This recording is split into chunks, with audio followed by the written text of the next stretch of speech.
All right, well, good morning. Sometimes classes are big or sometimes small. Anyway, good to have you all here. Last day of class. Pretty exciting. Next week, I won't see any of you necessarily except for on Wednesday. So for section 01, there's no lectures Monday, Wednesday, Friday. For section 01 and H1, there's no lab. But I will see you on Wednesday when you take the lecture final. So what'll happen is Monday morning by 8 a.m., I'll release a link to the lab final, print it out, fill it out, and then bring it with you at the time of your lecture final. The lecture final for section 01 will be in this room at 8:45. For section H1, it'll be in 2501 at 1:10 p.m. And it'll be about 2 hours long. Bring your calculator, note sheets are cool. Be good to go after that. I should be able to post grades by Friday, if all goes well, and I don't see any problems with it. Questions on anything?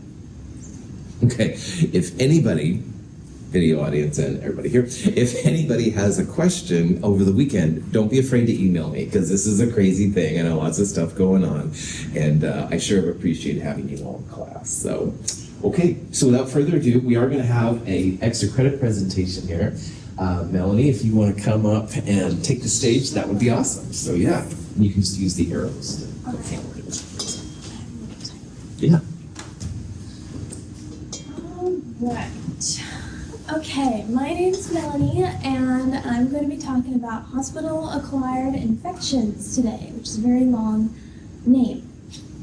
So, starting off with a kind of scary fact, did you know that the CDC has estimated that in the United States, approximately 99,000 deaths per year are related to hospital-acquired infections, which is a pretty surprising number. Hospital-acquired infections, they're also called HAIs for short, and healthcare-associated infections and nosocomial infections. So there's a lot of names for them. They can range from mild to life-threatening, and it's really important to be able to recognize and protect against them, because most of us, at one point or other in our lives, we're going to go to the hospital, so we don't want to encounter one of these. In short, they're an infection you get while in the hospital for an unrelated reason. So you might be going in for a treatment of something and then end up having this, and it's not what you intended to go there for. There's 3 kinds of hospital-acquired infections. There's bacterial, fungal, and viral.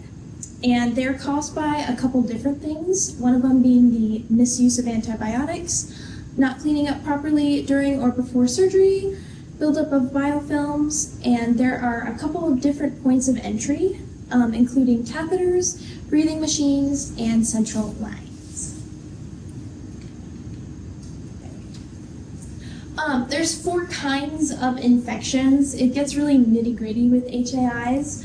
One of them being the line-associated bloodstream infection, and then another being the catheter-associated urinary tract infection, surgical site infections, and ventilator-associated pneumonia. Lots of long words. HAIs have been around with us for thousands of years. Recently, though, they've started to become a much bigger problem than before because of antibiotic resistance.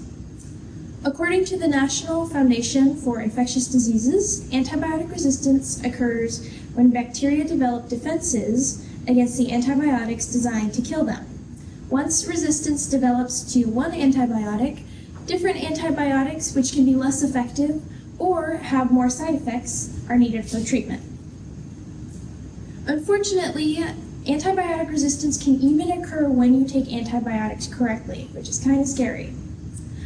Taking antibiotics correctly minimizes the risk a lot, but it's still a risk. It's not eliminated. Antibiotic-resistant infections can lead to extended hospital stays, additional follow-up visits, use of treatments that may be costly, and treatments that could potentially be toxic. The European Center for Disease Control in 2022 estimated that 70.9% of cases with infections with antibiotic resistance were hospital-acquired infections, which is an astounding number. Very scary. Now that we know what hospital-acquired infections are, it's important to know how they spread and how to protect against them. They spread primarily through contact, and there's two kinds of contact: direct contact, like physical touch, and indirect contact, like touching a contaminated surface that somebody already has touched and hasn't been cleaned. They can also spread through respiratory droplets and through the air. There's a couple ways to stay safe, including washing your hands and washing them correctly, because a lot of people don't actually wash their hands correctly. Having your medical provider wash their hands or use a hand sanitizer before caring for you. Only taking antibiotics when prescribed by a doctor. Following antibiotic treatment directions. Keeping open wound cleans, and keeping catheter and medical tube sites clean. And do not take antibiotics that are expired. There are a couple other ways to prevent antibiotic resistance that might be different than when you're staying inside a hospital. This includes avoiding products that are labeled as antibiotic, like a lot of soaps, wipes, and hand sanitizers may be called antibiotic. They shouldn't actually be antibiotic for them to properly work. Again, do not take old antibiotics if you have the flu or anything. Advocate for tests to help identify the kind of infection you have before actually getting a prescription. This helps notify doctors what actual antibiotics you should be using to treat that infection. And then don't pressure doctors into prescribing antibiotics, because that is a big one too. Since antibiotic resistance is the primary threat with hospital-acquired infections, we've been looking at other ways to combat antibiotic resistance. This includes herbal and plant antimicrobials and bacteriophage therapy. That right there is a bacteriophage. Bacteriophages, they look kind of funky. It is a virus. That's probably what you were thinking it was. These are tiny viruses that infect bacteria, and they're bacteria's natural predators. And they're being looked into because since they're the natural predators of bacteria, they develop resistance to bacteria, and bacteria develop resistance to them. The FDA hasn't looked into it a lot though, because they can't really make any money off it. But that's just my thinking. Cool. Now, my goal isn't to scare you away from ever entering a hospital again, but it's important to be aware of the rising problem of hospital-acquired infections. Hospitals save lives and should remain a safe space, not a place that poses a risk for patients. Thank you. Nice job. Any questions? I guess what type of HI would you say is like the most common? Like, would you say fungal is more common or viral? Oh, I would say it depends on the point of entry. And because there's so many different points of entry, there are thousands of different kinds of hospital-acquired infections. I'd say the ones that have the most spotlight are probably the big ones, MRSA, which you guys have probably heard of. That's probably like the major one. But there are other ones that are more rare, but they're more toxic. So it kind of depends. Any questions? Where do you get your images from? They're really cool, and I was just curious, yeah. I think Google Docs or something has, like, if you look in to insert image, it'll go to like a stock image tab that you can click, and they're all like really high definition stock images that don't have like any labels on them. Very impressive, so yeah. So they're really nice for presentations. Anyway, great job, Melanie. Nice job, so very cool. All right. Very cool job, nice job. All right, so as I said, Chem 223, last day, and this last day will be pretty cool. Next week, Monday morning by 8 a.m., I'll give you a link through email that'll have a link to the lab file, and I will print it off, work on it, and then bring it with you on Wednesday at the time of your lecture file. So for those of you in section 01, that'll be next week, Wednesday. I'll meet you in this room, 1303 at 8:45. Then in section H1, it'll be same thing, but Wednesday at 1:10 p.m. up in 2501. The lecture final should be about 2 hours in length. Should have grades posted by Friday. We are just about there. So hang on, we're gonna do this. Questions on anything? Cool. So what I'll do at this point then is I'll go through some review questions. This is part of a bigger review. Some of them I may have to go through a little fast because I'm running out of time, but you can see the complete version on a video, and I can send you the link to it if you're interested, stuff like that. This is a question about formal charges from Chemistry 222, and you can find the best resonance structure by looking at the formal charges and see if you can figure out what the formal charges would be for those three ions right there. I'll wait for just a little bit for you to think about it. If you want to try and work on it, you can, and we'll talk about the actual answer in just a second.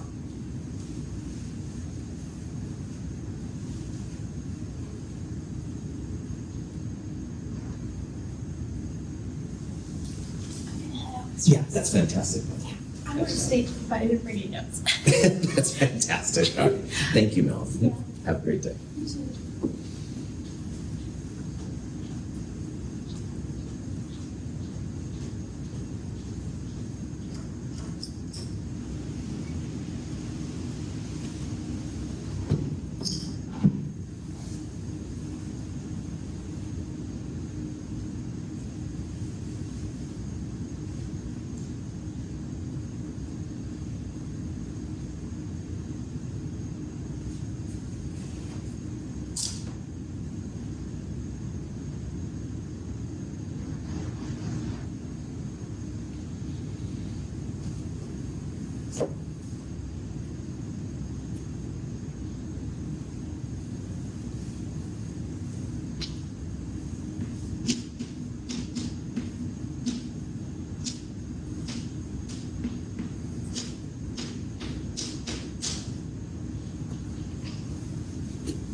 Okay, so formal charges are something you apply to every atom in a Lewis structure.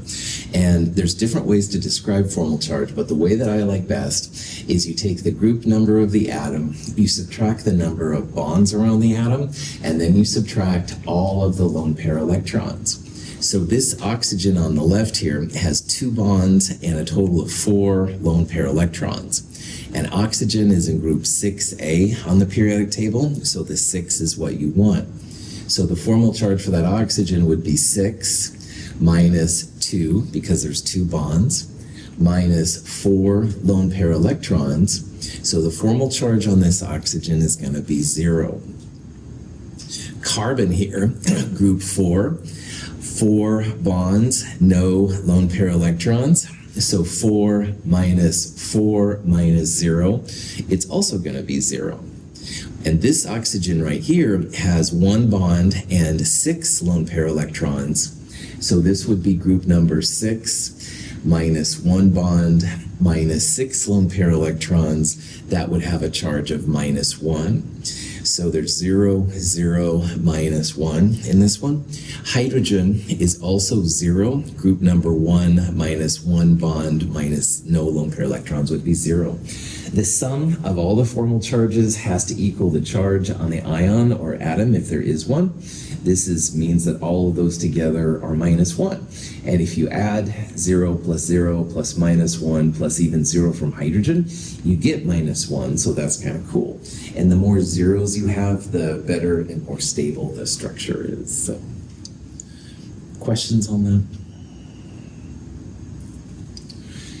Here's a problem with a structure for cysteine, and using your your understanding of VSEPR geometry and Lewis structures, you can figure out what the bond angles are. So see if you can figure out what the bond angles are for angle 1, which is HSC,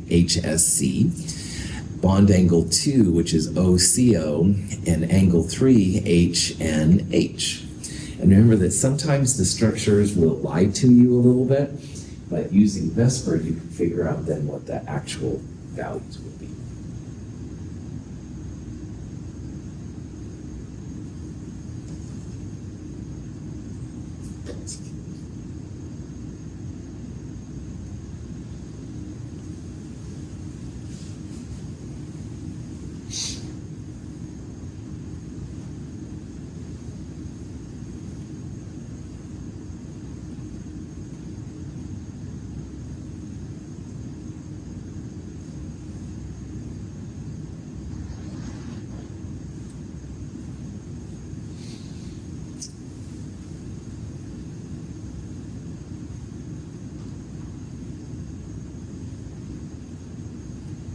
Cool.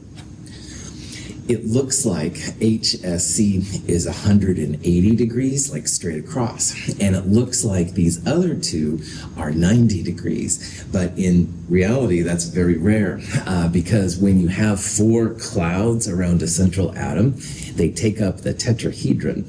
So for example, this sulfur has 2 lone pairs and 2 bonding pairs, 4 clouds. And they want to get as far apart from each other as they can, and that leads to tetrahedral electron pair geometry. So this angle is actually 109 degrees. It's not 180 is what it looks like. And same thing down here for number 3. This nitrogen has 1, 2, 3 bonds and a lone pair, 4 clouds. That's also going to be about 109 degrees. So again, the angles that you see may not be the angles that you actually have. Now, this one right here, you want to look at the central atom to figure these angles out. And this carbon is the central atom. It has a double and 2 singles. Now, doubles and triples count as one big cloud. So this is a cloud with 2 more clouds. That's going to be a trigonal planar electron pair geometry. That's going to be 120 degrees. So 1 and 3 are both going to be about 109 degrees, but angle 2 should be about 120 degrees. Questions?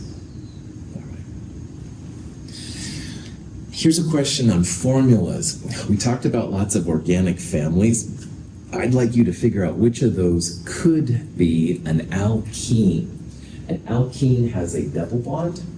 It's similar to an alkane, but with less hydrogen because of that double bond. So see if you can figure out which one of those would be an alkene.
Up here on the board, I have 2 examples of alkenes. The top one is ethene. If this stuff is ringing a bell a little bit, that's cool.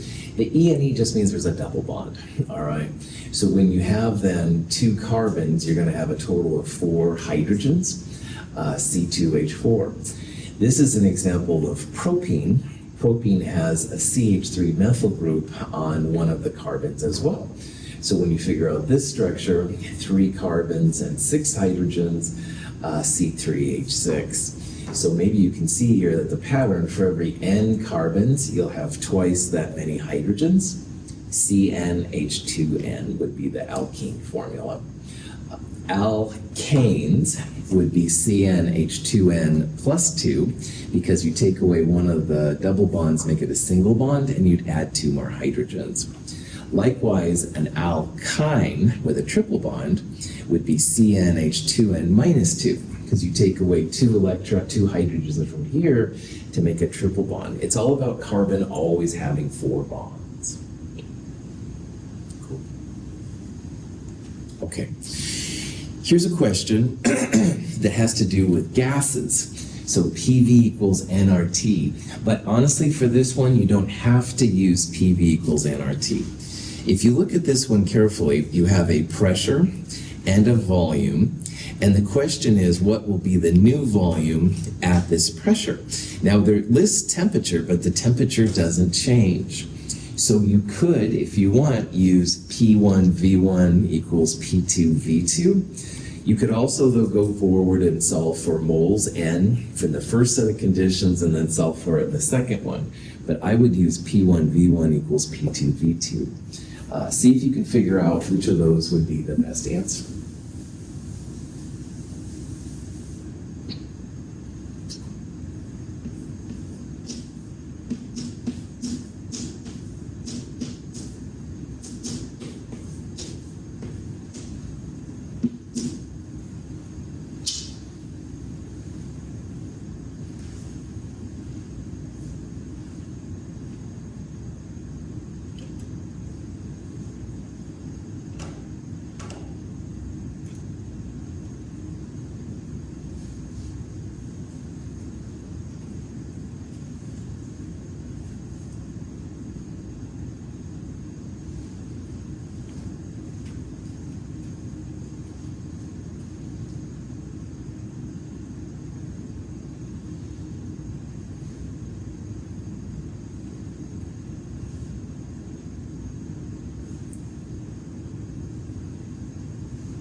So PV equals nRT. R is the gas constant, 0.082057. If you use the whole version, then you always have to use atmospheres for pressure, liters for volume, and Kelvin temperatures, and you'll end up with N of moles and stuff like that. And there's nothing wrong with doing that. However, the hip person on this one will see, again, that you've got a volume and a pressure. You have a temperature, but notice that the temperature doesn't change. So temperature is not really a factor here. And the question is, what's the new volume if the pressure changes? So if moles amount and temperature are constant, it's like PV1 equals PV2, or P1V1 equals P2V2. Also, if you don't use R, you can use other types of units for volume and pressure. You don't have to turn them into atmospheres and liters. You can, it's no problem. But in this case, I would probably just leave them alone. So there's different ways to do this. I would probably solve for V2, P1 V1 over P2. In this example, if you didn't see the temperature part, I threw that in there as well. But again, notice that 273 on the top cancels 273 on the bottom. So if you got 463, pat yourself on the back, all right? Make sure you always use Kelvin for temperatures. That's really important. Any questions? PM equals DRT is another expression that's really useful. And on this one, I want you to use that equation to figure out which one's going to have the greatest density. So again, the other ideal gas law equation, PM equals DRT. And if the pressure is constant, the temperature is constant, and R is constant, then you can see that the molar mass of the gas is proportional to the density. So if you want the biggest density, you want the biggest molar mass. So see if you can figure out what the answers are.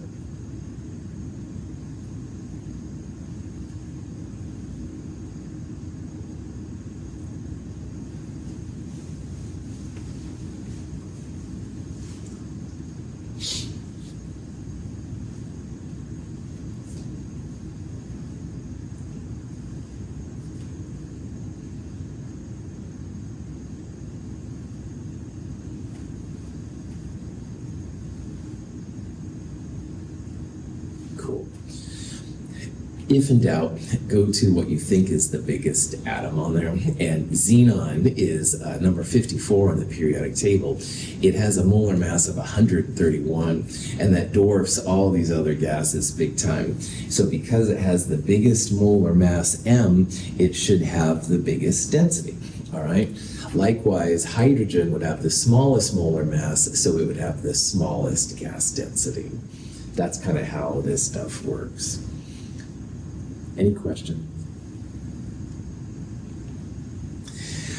I'm just going to buzz through this one and give you the answer. This is a question that sometimes pops up. It says, which conditions will the ideal gas not work as well, be least effective? And the punchline here is that it's usually under high pressure and low temperature. All right. So if there is a question about ideal gas law breaking down, when you should use the van der Waals equation, which is what people usually use when it doesn't work, low temperature and high pressure are the places. Now, most of the time chemists do things around room temperature and room pressure, so this isn't a problem. But if you work in industry, this can be kind of a cool thing. So again, low T, high P, that's where the ideal gas law is less effective than it usually is. This is a question about ionic solids, and I'm also just going to buzz through this one and give you the answer. It says, how many nearest neighbors of chlorine does each sodium have? All right. Now, the blue ones are sodium, and the green ones are chlorine. So if you see a question on nearest neighbors, you just want to know how many chlorines are right around here. And this is an octahedron. This is the unit cell kind of thing we talked about. So there's a chlorine above, or in front of, and behind this sodium. There's also one to the left and the right. And there's also a sodium above, or a chlorine above, and a chlorine below. So the nearest neighbors is literally that. It would be 6 of them. And this little picture kind of highlights what you want. If you wanted the nearest neighbors of the purple atom, you would look at these blue atoms, all right? So that's what a nearest neighbor kind of question means. If you run into it, you will be good to go.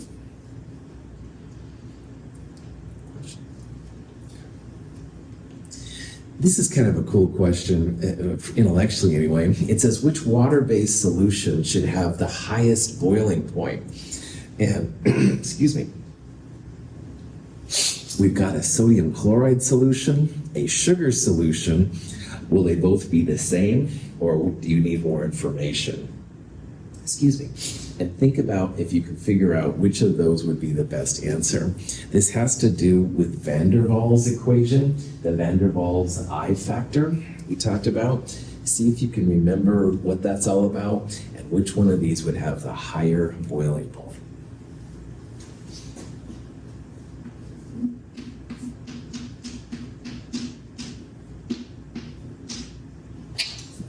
Van Hoff factor, it's not van der Waals, sorry.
So this is a boiling point elevation question from Chem 222.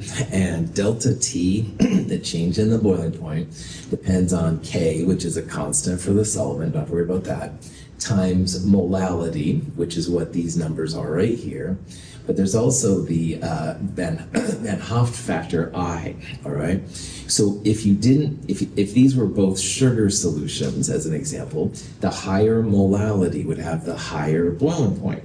Likewise, the higher molality would have the lowest freezing point, but this is a boiling point question, we're not worrying about that.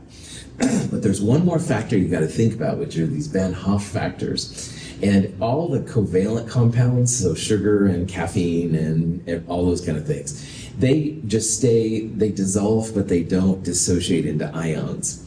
So the I factor for all of those is 1, and that's why most of the time we haven't talked about it.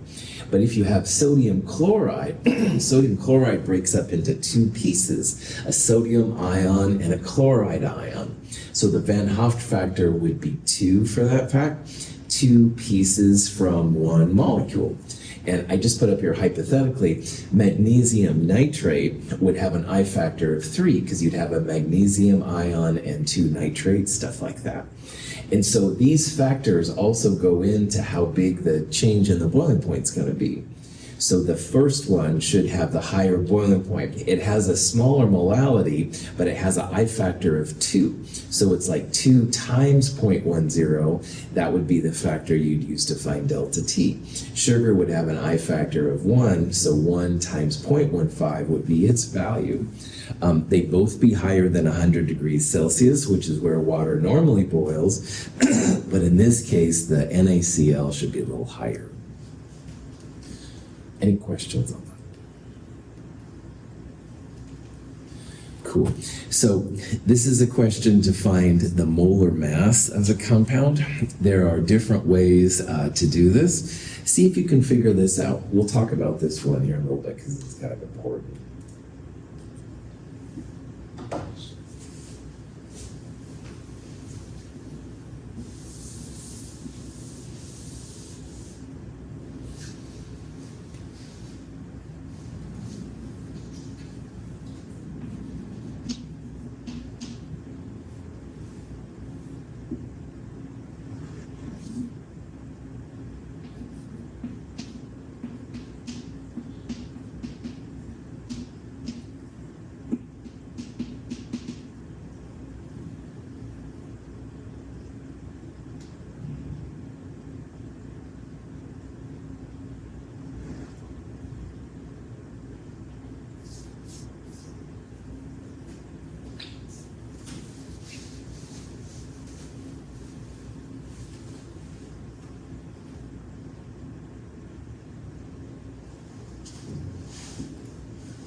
These boiling point and freezing point questions are super helpful to chemists as a way to find the molar mass through a chemical test.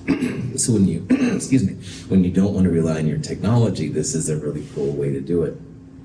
Now, the important thing to remember is that with water, the freezing point is 0 Celsius, and this is freezing under that a little bit. So the important part is you just want to make sure that all of your mass values are positive, like absolute value them. So the delta T might come out to be a negative number, and that's why this K is a negative number. But it doesn't really matter if you use positives or negatives. Just make sure that when you do molality, it's a positive number. So the answer is C. The longer traditional way, you first solve for molality. And this is the part you want to make sure is always positive. So I don't care if your delta T is positive or negative. I don't care if your K is positive or negative. Make sure your molality is positive, because negative mass just doesn't make sense to chemists. Maybe physicists can play with that, but not us. Molality is moles over kilograms, so then you want to multiply by the kilograms of solvent. So 50 grams divided by 1,000, 0.0500 kilograms, you get the moles. And then the grams of solute, this erythritol, divided by the moles gets you the molar mass. And that's totally cool. Now, in our lab, one thing we used was how molar mass equals the K value, the constant, 1.86. You can multiply it by the grams of solute, 2.50. You divide by this delta T, and you divide by the kilograms. And this is another way to do it, but either way you do it is fantastic. Any questions? And again, negative molar masses just don't fly, so don't go there. Here's a kinetics question. This question, it wants you to find the rate expression that follows this set of data. And in a problem like this, what you want to do is first find the orders with respect to A and B. So you want to find, for example, for A, this A doubles and B stays the same. So any effect over here on the rate will be reflected in A. Do the same thing for B. The orders will always be 0, 1, or 2. And once you have those, then you can use one set of data to find the value of K, which is what these numbers are right here. So see if you can figure out which of those would be the best answer.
Okay, so I'm running out of time. I've got to start busting through this up. So on this one, to find the order, you try and find where like A doubles, but B stays the same. So if you look at the first one versus the second one, A goes up by 2, this one stays the same. And over here on the rate, which is what this column is, 40 to 80, that's an increase of 2. So doubling A, the rate went up by 2, A is a first order reactant. Now for B, you want to do the same kind of thing, and I would look at the third one relative to the first one, because A stays the same and B doubles as you go from number 3 to number 1. But notice that the rate stays the same. So doubling it, no change to the rate, that means that B is a 0 order reactant. So right away, when you look at the options right here, A will be first power and B will be 0 power. And usually things that are 0 power don't show up. So right away by default, the answer has to be D. Now to find the value of the rate constant, you can take any of these trials. For the first one, rate, this number, equals K, which we don't know, times A to the first power, or 0.1, times B to the 0 power, which just makes all of that 1. So it's like 40 divided by 0.1. That's where the 400 number comes from. So, any questions on that? This question is about half-life. You can find the half-life by starting with the initial concentration and going down to where the concentration is half of what you started. So going from 0.02 to 0.01, you can see if you look at this point, it's 654 minutes. So visually, you can look at a graph, look for when the concentration goes down by half, 654 minutes. You could also do it from here to here. You would just take this minus this to find it. That's a visual way to find the half-life of a reaction. This is a question where you actually have the half-life and you want to find the mass that remains after so many days. So this is a question where I would use the integrated first order rate law. Natural log A over A0 equals minus KT. And so we want to know A, how much is left after T, 32.3 days, all right? And we know the half-life, which is T1 half, we need to find the rate constant K. So K is going to equal that half-life divided by 0.693. And so if you look down here, this is the substitution for that. You can then solve for the amount A, which is left after 32.3 days. To get rid of the natural log, you use the anti-natural log, the little e to the x button.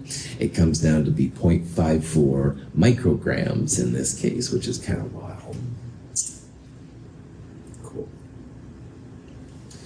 In this question, this is a mechanism question. It says, which species is a catalyst? Now, a catalyst is a reactant that's used up and then regenerated at the end. So when you look at this carefully, 2 NO2s are used up here, but one of the NO2s is recreated at the end. So if something is used up and then recreated, that's going to be a catalyst, all right? So NO2 here would be a catalyst in this reaction. NO3 appears in the first one and disappears in the second one. And that's an intermediate when it comes to these things. So there's catalysts, which are used up and recreated, and intermediates, which are created and then used up. If you know those two things, you should be good to go. Cool. This is a radioactive particle question where it says, what's the missing piece? And if you remember from this from Chem 222, the lower numbers on the left equal the lower numbers on the right. Those are atomic numbers. And the upper left numbers on the left equal the upper left numbers on the right, the mass numbers. So to figure out the particles' numbers anyway, it would be 92 equals x plus 93. So x equals 92 minus 93, it's going to be minus 1. And on the top, 239 equals x plus 239. So x is going to be 0. So you have a 0 on the top, a -1 on the bottom. That is a beta particle. Beta particles are like supercharged electrons. They do some kind of cool things and stuff. So beta particles, 0, -1 e. Alpha particles are like helium nuclei, 4, 2 helium. Gamma is just energy. Okay. What is this?